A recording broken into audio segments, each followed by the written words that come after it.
किसान भाई नमस्कार। किसान भाई इस समय आपकी गेहूं की फसल जो है पीले होने की समस्या पाई जा रही है।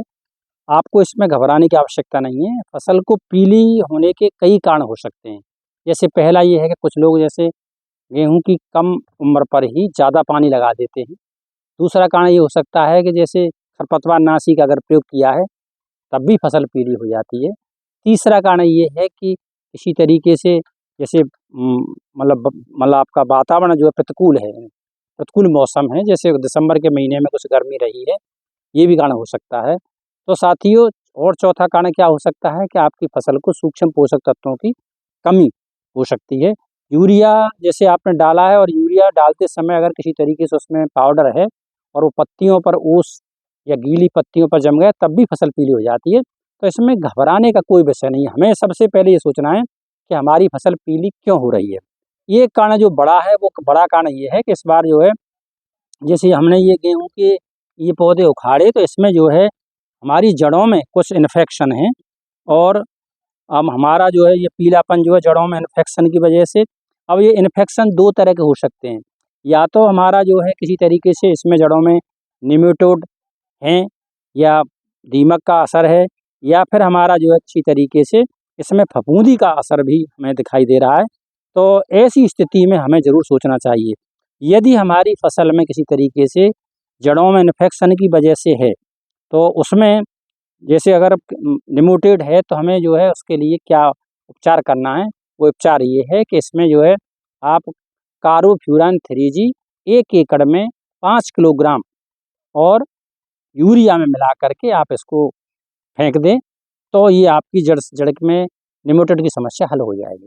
अगर किसी तरीके से हमारे जड़ों में जो है ये अगर फफूंदी का सड़न गलन है और फंगस का अगर आक्रमण है तो ये फंगस के आक्रमण के लिए फिर हमें फफूंदीनाशक का प्रयोग करना है।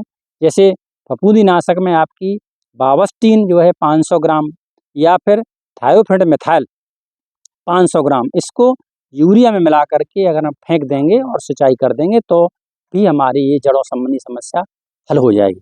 साथियों, यदि हमारी फसल में पीलापन जो है किसी तरीके से पोषक तत्वों की कमी की वजह से है तो पोषक तत्वों की कमी के लिए हमें ये समाधान करना है कि हमारी फसल के लिए इस समय जैसे बढ़वार के लिए नाइट्रोजन, जिंक, आपका मैग्नीशियम, बोरोन, सल्फर, इन तत्वों की आवश्यकता होती है। और अगर इन तत्वों की कमी है, आपने यदि किसी तरीके से इससे पहले प्रयोग कर लिया है तो एक फसल में एक बार ही प्रयोग करना चाहिए, तो फिर आपको प्रयोग नहीं करना है। और अगर आपने प्रयोग नहीं किया है तब फिर आप जो है इसका प्रयोग करेंगे। इसकी मात्रा जो है जैसे आपका 30 किलोग्राम यूरिया और उसमें जिंक सल्फेट अगर आपके पास 33% वाली है तो 7 किलोग्राम और 21% वाली है तो फिर आप जो है उसमें 10 किलोग्राम और मैग्नीशियम सल्फेट जो है वो 10 किलोग्राम, ये इनको मिला करके हम यूरिया के साथ इसका टॉप ड्रेसिंग कर सकते हैं।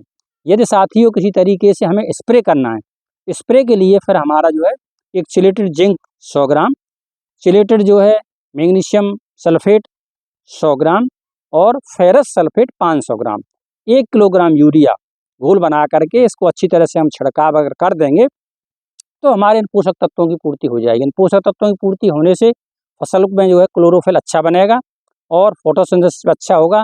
ये तो हमारी फसल जो है पीलापन से दूर हो जाएगी। एक कारण और साथियों पीले होने का है, वो जैसे मान लीजिए सर्दी में पाले का अगर आक्रमण हो गया है तो पाले के आक्रमण से भी हमारी फसलें पीली पड़ जाती हैं। तो ये कई कारण हैं।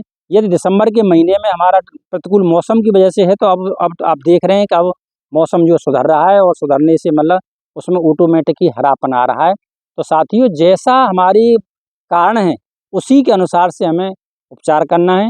और आपका जैसे पोषक तत्वों वाली बात है तो पोषक तत्वों को पहले दे दिए हैं तो इसका मतलब पोषक तत्वों की कमी नहीं है। इसको ध्यान में रखते हुए अगर हम अपना इसका उपचार करेंगे तो हमें निश्चित ही हम अच्छी सफलता मिलेगी। धन्यवाद साथियों।